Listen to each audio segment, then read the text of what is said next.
Welcome to Discover Me podcast. We bring you amazing people doing remarkable things in a very influential way. I'm Brian. And I'm Lavanna. And today we have with us Dontell Jefferson, best-selling author, entrepreneur, former Razorback, and NBA player. Welcome. Thank you, Brian, for having me on here. Pleasure to be here, and I'm excited to do this interview with you guys. Yeah, same here. Definitely glad to have you, man. And we appreciate your time. Yeah, no problem. So we'll go ahead and jump right into it. Can you please tell us who Dontell Jefferson is? So Dontell Jefferson is first a father. I'm a brother. I'm an uncle. I'm also a educator. I'm a dean of students here in Little Rock at East End High School. And I am I'm a speaker who goes around to different high schools and organizations, spreading the message of circumstances don't determine your future, you do. And that's, that's my passion. That's what I enjoy doing. Okay. So you're a dean of students at the high school there? Yeah, I'm a dean of students at East End High School here in Little Rock. Okay. And you carry this message to other high schools? Correct, I do. Okay. Yeah. Okay. Mm-hmm. Been doing it about 3 years now. Well, how'd you get into, so what made you get, I know this wasn't one that, but how'd you get to being the dean of students? Like, how'd you get from playing ball to there? What was it about being working with students? So I've always had a passion for, helping kids. That was the main purpose of my book that I wrote. And then this opportunity just came about. I had a former teammate that kind of reached out to me, said a position was available for dean of students, and I applied for it. And I went in and killed the interview, and that's how I kind of got into it. I was in education back home in Georgia before this happened. And it kind of aligned with what I was already doing with trying to make an impact in, other students' lives. So it kind of made sense for me to come back and impact some lives here in Arkansas. Okay. Well, can you tell us a little bit about your journey to being the dean of students? And you can start wherever you want. I really just want to learn about like that, what led to that passion. I know you just told us a little bit, but give us a little bit more about your journey. Okay. So I was born in a small town in Cordele, Georgia. It's known as the watermelon capital of the world. It's like 2 hours south of Atlanta.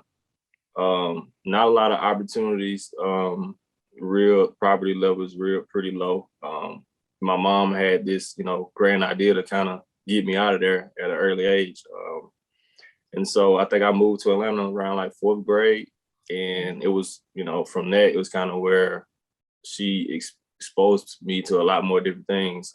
I got involved in organized basketball at the time.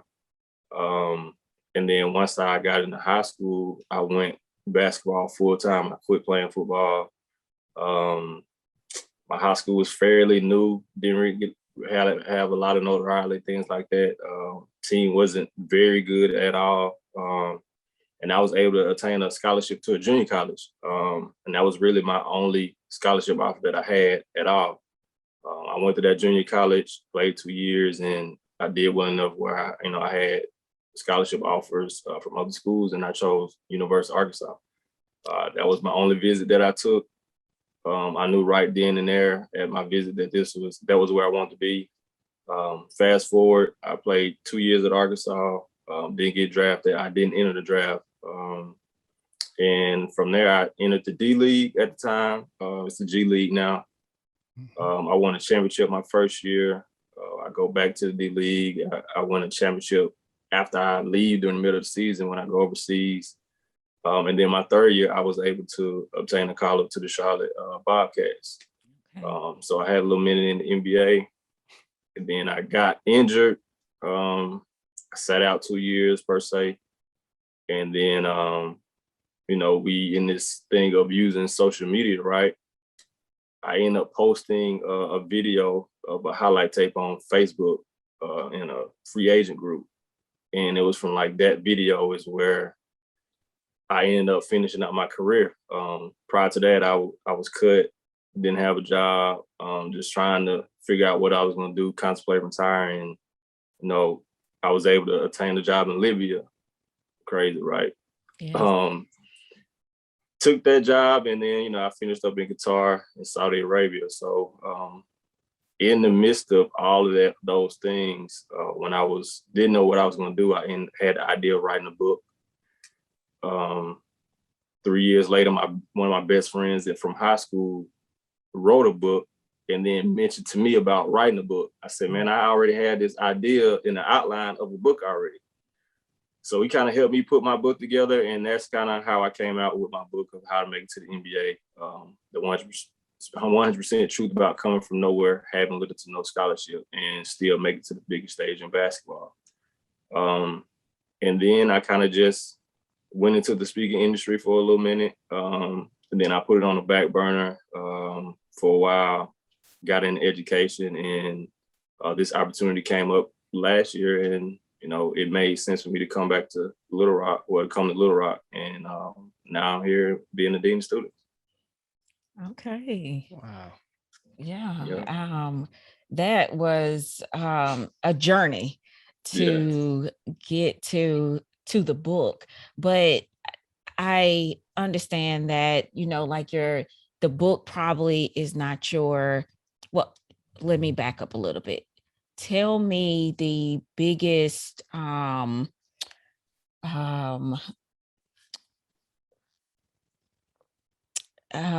success during your whole journey. I'm sorry. During your whole journey, what do you consider your biggest success? Outside of my daughter, it would have to be making it to the NBA. Okay. My mom was married. Like once I got into high school, she got married to my sister's father, and he had me write down my goals one day. We was kind of just talking about the NBA Finals was on. We was talking about goals or whatever. Had me write them down. And I had all these goals listed that I wanted to do in high school, and it was like lead my high school in scoring, lead my county in scoring. Like I wanted to go to the University of North Carolina. And the last one was I wanted to make it to the NBA. I didn't reach any of those goals except one. Like none of them except one. Yeah, and it was making it to the league. So that will probably be, you know, my biggest success that I think that I cherish the most, you know, outside of my daughter. Yes, sir. Wow. Okay. And it wasn't like paid a certain way. Like you thought it was gonna go one way, and it came back like, nah, you're gonna get none of this, but you're gonna get the biggest one. Yeah. Right. Yeah. It's life is funny like that, man. You know, we think we have it, you know, we see it one way, and 9 times out of 10, it never goes how we plan it. You know, when you get that one chance out of playing, you know, it just falls in line. And but you know, I wouldn't change my path for nothing in the world, man. I met some amazing people along the journey. I've learned a whole lot about people and myself along the journey. And I just try to make sure that I carry that knowledge and pass it on to, you know, those that are under me. And if, you know, anybody that's older than me that may need that advice as well, pass it on. Did you get a lot of questions from like athletes? Because you dean of students, but you're not a coach. Like you don't. Did you ever get into like coaching or anything? So yeah, I am an assistant coach as well at East End as well at the high school. Okay, that's what I was gonna say. I bet the other players they're do they ever try to pick your brain like, hey, get tips? But if you're assistant coach, I know they are then.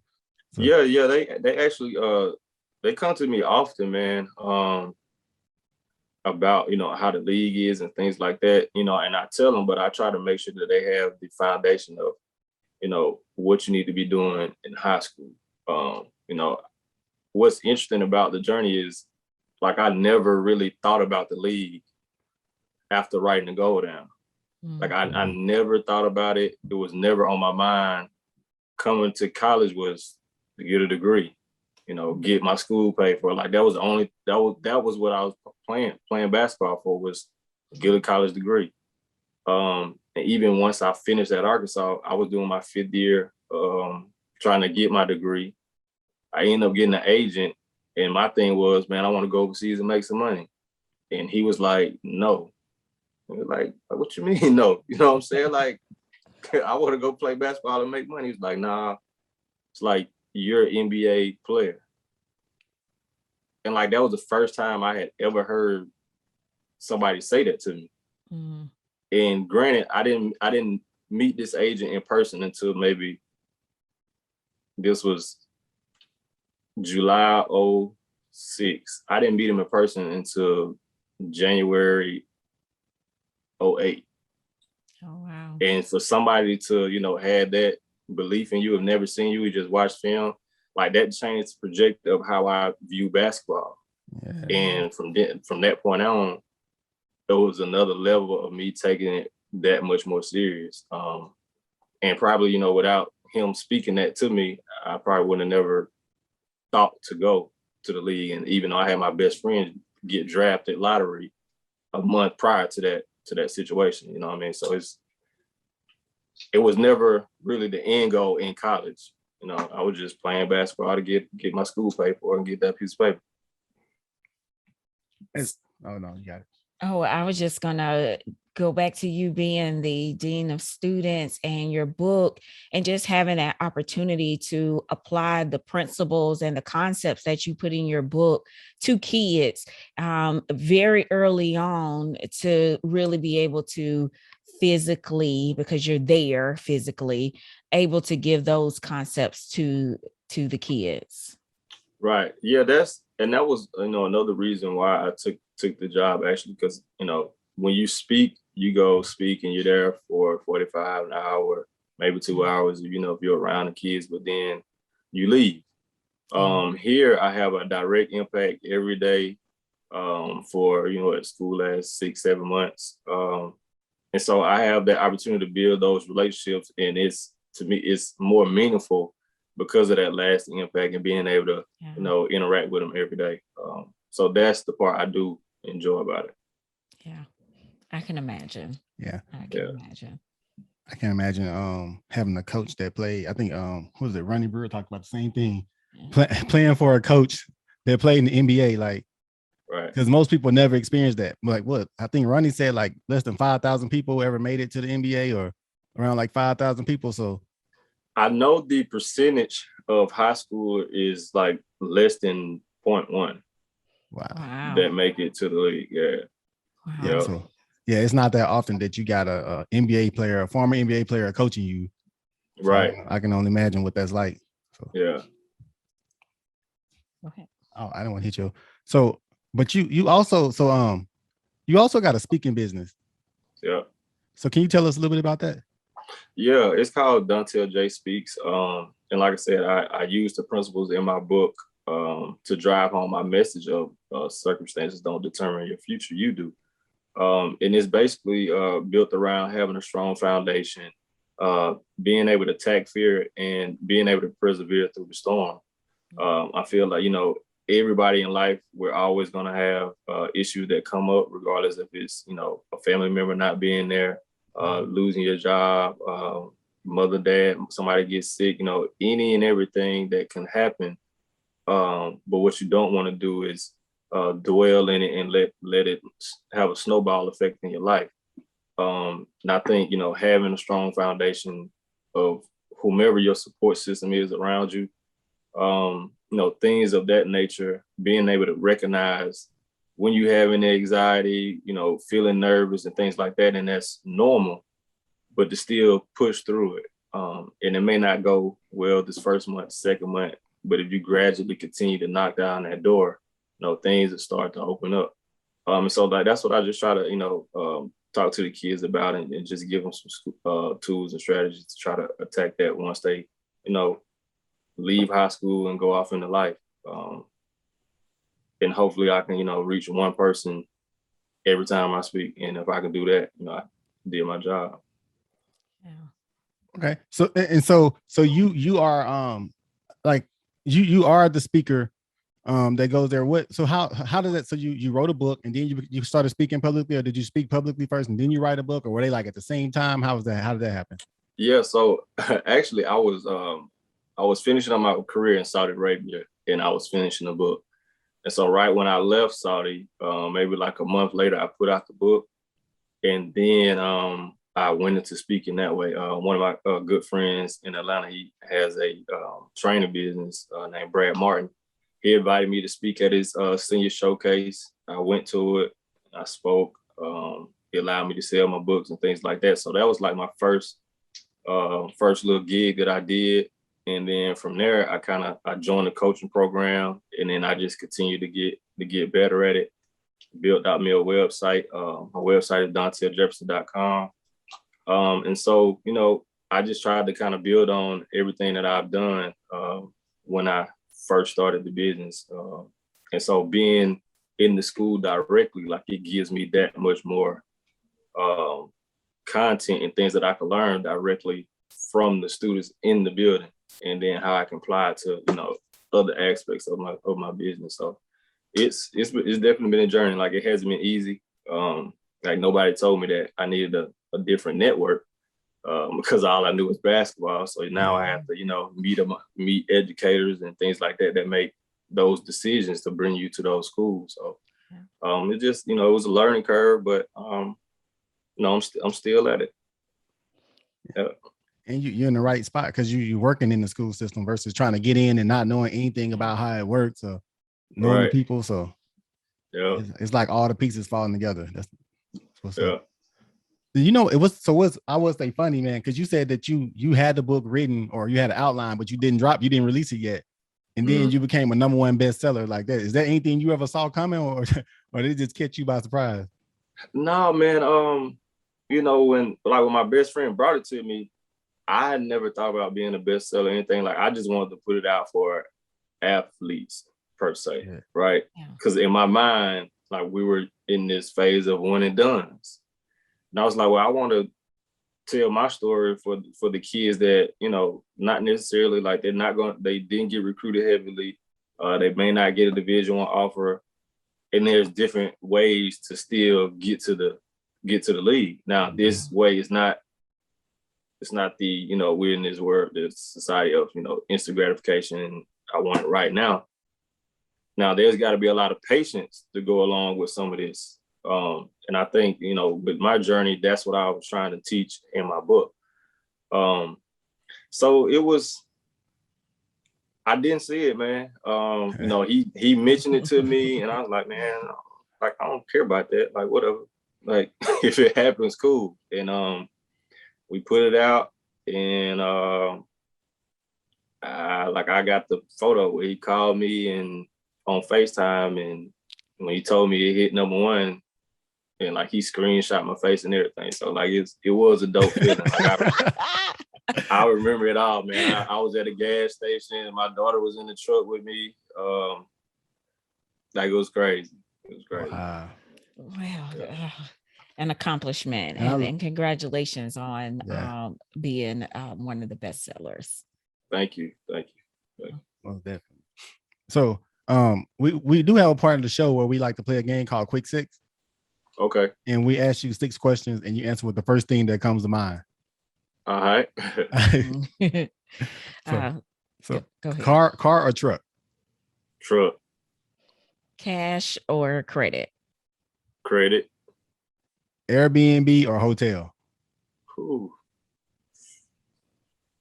Oh, man. Depending on where the hotel at, but hotel. That's true. Beef or chicken? Chicken. All right. You giving up salt or sugar? Sugar. Has that been the common answer? I feel like I couldn't give up sugar, man. Yeah, sugar, man. Sugar for me all day. Yes, and me that's too. bad, I love sweets. Yeah, I need my my salt. I need all my salt. Too. Yes. Yeah. Wow. Yes. You got the last one. No, go ahead. All right. So working out early morning or afternoon? Early morning. Early morning. Yeah. You let that day get away from you. You'll like, never get to it. Yeah, right. Yeah. Like, and what's weird, I have to work out after work now. So like, it's totally out of my norm. I hate working out in the evenings. I absolutely hate it. So what gets you there then? Motivate us. I think it's just the self-discipline that I got. Like, I can't I've been doing it for so long, and like when I don't work out, like I just my body just doesn't feel right. Yeah. And it's just me just being self-disciplined. Even though I don't feel like it, like go do it. You know what I'm saying? Like just go and do it, get it out the way. Yep. Yes. You still get out there and play ball every once in a while? You know, I don't, man. That's the misconception. Like, I was home talking to a former teammate last month, and he was like, "Man, you look like you still in shape to hoop." I was like, "Man, I ain't touched the ball about 5-6 months, man." What? You ain't out there like schooling the kids and Man, nah. I have, you know, I said I was gonna do better this year. But most I do is like I lift weights and I do cardio. That's really it, man. I actually shot yesterday after I worked out, so I'm trying to ease my way back into it. Okay. We don't want the kids to hurt you. It's okay. We understand. We understand. At least you're still getting the workouts in. That is true. That is true. Because that's the struggle sometimes. Yeah, it's hard, man. I know at one point I went maybe like 2 months without touching the ball, touching the weight, and I was like, yeah, I might not touch this basketball, but I gotta eat the weights. Do something. You know what? And COVID was going too. So the fact that you haven't touched one in months, like also like people just a few months ago, we started going back around people again. So yeah. So like when I moved here like during COVID, actually. Okay. And then when I got here, well, right when I left Atlanta, LA Fitness had just opened back up. But when I got here, I started by working out. But like during the COVID thing, like I got like doing the home workouts, like it wasn't doing that for me. Like I was like, man, I like this is boring. Like I can't just do push-ups and squats all day. And so I grabbed my basketball because I do have my basketball. And I just went back to how it was when I was a kid. Like I would just walked around my apartment complex. It was a mall right next door. I walked all the way around the mall, like by the grocery store, crossed the highway, and I was just dribbling my basketball. And it was like the best feeling I had ever had. Like it was that simple of going outside and dribbling the basketball like I was 14 or 15 years old. And that was my workout. Better than sitting. Yeah. Sure. Yeah. And probably brought back some good memories. It did. It really did. And I did that every day in high school. One of my friends that was in my neighborhood, he was just talking to me on Instagram a few days ago. He asked me the same question, like, do I still be playing basketball? I was like, man, nah. He was like, man, you don't? He was like, man, you always was outside dribbling the basketball in the neighborhood. I was like, yeah, man, I don't do it no more. Well, we challenge you to get back out there and get out there with them kids, whoop up on them a little bit. Don't let them whoop on you. Yeah. You gonna have to. Nah, I can't never have that. You can't get no bragging rights on me. But we challenge you to do that. I accept. Okay. So and speaking of that, knowing what you know now, what advice would you give the 18-year-old Dontell Jefferson about to prepare, for to play at the college or pro level?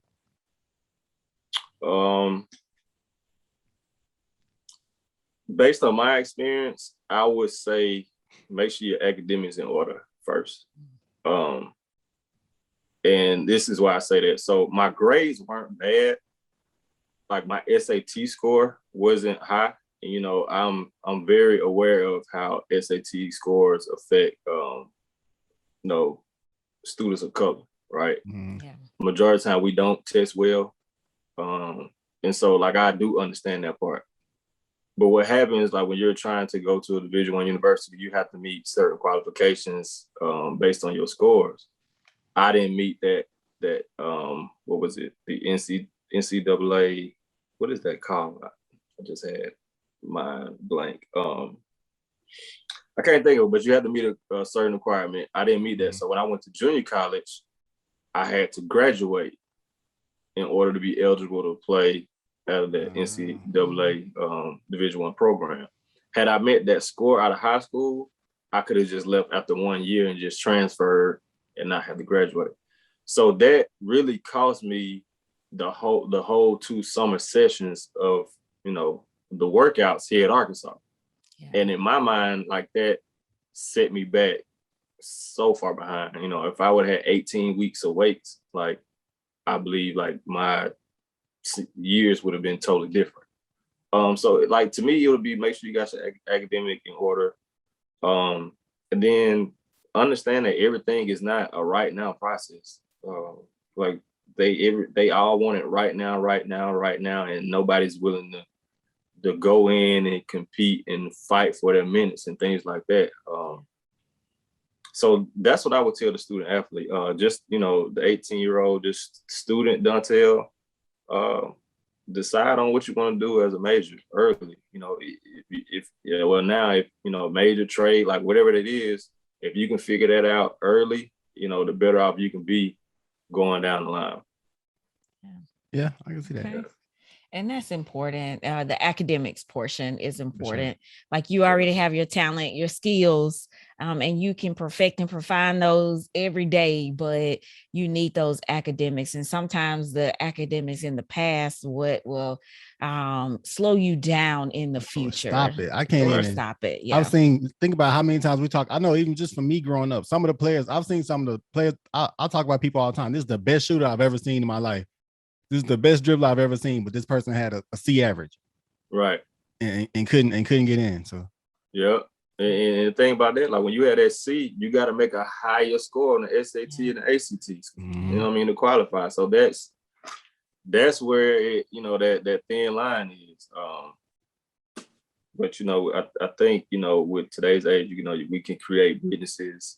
We're creating businesses, kids are creating businesses. So there's a lot more different opportunities that they have available to do as well. College is not for everybody. And I totally understand that. But to me, I'm a huge advocate of it because you're able to develop so many different relationships. And you're able to, you learn how to, talk to different groups of people and interact. And if you're smart, you learn from all of them.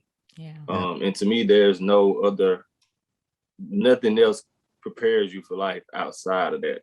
I can create a business at 18, but 9 times out of 10, I don't know how to handle an employee. Mm-hmm. You get what I'm saying? But if I got my business at 18 and I grow my business, now I scale it to where I need to hire somebody, where do I learn, I'm an employee who now I'm employing somebody else. Yeah. You know what I mean? So now my leadership skills had to kick in. And if I've only dealt with, people in my circle, like how can I deal with somebody who, I really don't know and lead them and make sure they run my business the right way? And so that's where you get the disconnect of, the bad customer service that, some businesses have, that I'm an entrepreneur, but yeah, you're an entrepreneur, but you can't treat people like how you treat them. Yeah. You know what I'm saying? Like, you can do like you should be able to run how you want to, but you still can't act that way. Because now nobody want to do business with you. Yeah. I think that happens a lot too. People, they don't have the experience. Maybe something was handed to them too soon, or they would, I don't know if I believe in luck, but every once in a while somebody gets that break quicker than the other people. Right. And they didn't get that full scope of experience. So yeah. Right. I can see that. Yeah. So, before we get out of here, where can people get your book? So my book is on Amazon. You can type in Dontell Jefferson, and it should pop up. Once again, it's called How to Make It to the NBA. The 100% truth about coming from nowhere, having little to no scholarship offer, and still make it to the big stage of basketball. It is on my website as well, DontellJefferson.com. There's a tab on the website that just says buy Dontell's book. Click the tab, and it'll take you straight to Amazon as well. And can we find, if we wanted to reach out to you for speaking, is that on your website as well? Yes, you can go to DontellJefferson.com. I have a contact tab, or you can reach out to me personally on Instagram or Facebook. My information is Dontell Jefferson. I'm on LinkedIn as well. This is Dontell Jefferson. So I'm on majority of the social networks. But it's all there. Yep. Okay. Dontell Jefferson. Got it. Okay. Yeah. And we're gonna put it in the bottom of the video anyway, but yeah. Okay. We have to check this book out too. Yes, for sure. we will. And Please do. We will. And not that we'll make it to the NBA. Yeah, that's over. But I appreciate the journey. I appreciate you being open with us and giving us everything that you provided today. And for your time. We know time is precious. So thank you so much for spending this time with us. No problem. Thanks for having me. And I do want to say this. I was talking to not an employee of mine, one of my coworkers yesterday, and we was talking about my book, and I showed her this testimony on there, and it was from a young lady who was kind of stuck in her transition, like at her job. And she was saying that, she was just stuck and on the fence. And by her reading the book, it motivated her to go ahead and take the next step and do what she's supposed to do. And so the book is geared for student athletes, but it's much, much more that can be applied to, all walks of life. So I do want to put that out there. Okay. Yeah, that's good. That's good to know. Exactly what I was going to read it for, the encouragement as we transition through life. Because I think we all have points in our life that is a challenge to transition into or out of. So I definitely am at that time, and I am going to read it for that lack of patience. Or that. That lack of patience. Yeah. That's real. Yeah. Make sure you let me know how you like it. I will. Make sure you do that. Yeah. I will. For sure. Well, hey, man, you enjoy the rest of your day, and thanks again for joining us. All right, no problem, man. Thanks y'all for having me on. Yes.